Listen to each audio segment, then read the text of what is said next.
Chapter 30 of Numbers is going to, if you're looking at the little headings on your Bible, if your Bible puts those little headings above chapters, it's going to talk about, your Bible's probably going to say something about taking a vow. What if I told you that a chapter about vows and spoken words reveals how Christ secured your salvation before you ever spoke a word?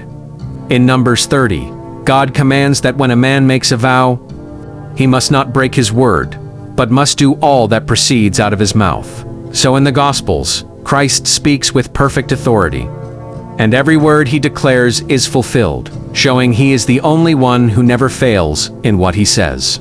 What this chapter is really about is about headship. And biblical headship is something that we have a picture of in the Old Testament, particularly in this chapter, and it's also echoed in the New Testament. In Numbers 30, a vow could be upheld or released by a father or husband who had authority over the household.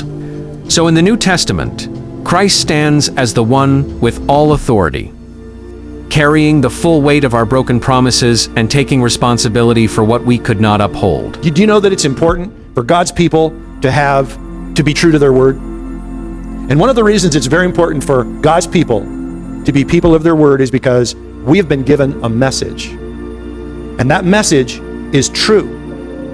In fact, we represent He who is true. Just as in Numbers 30, a vow can be canceled if the father disagrees with the motive.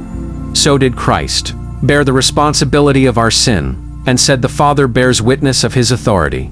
Martin Luther, the reformer, was a man who didn't really care a whole lot about religion, but he found himself caught in a very severe thunderstorm, riding his mount through this kind of wooded area. Very, very severe thunderstorm. And he promised God, he said, God, if you get me through this storm, I will become a priest. In Numbers 30, everything points to the need for a perfect mediator who can stand in place of the people.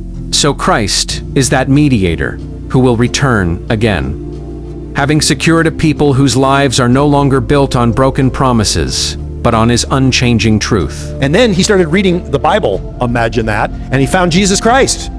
But so it was interesting, through this vow that he made to the Lord, he actually came to a place of recognizing that Jesus Christ is Lord and that salvation is only through him. And he then was so disgusted with what he saw had become part of Roman Catholicism that he started what we now know as the Reformation. If this helped you see what was always there, so you don't miss our daily videos, please subscribe and share this message with someone today. The Apostle Paul talks about how the husband is the head of the wife, as Christ is the head of the church.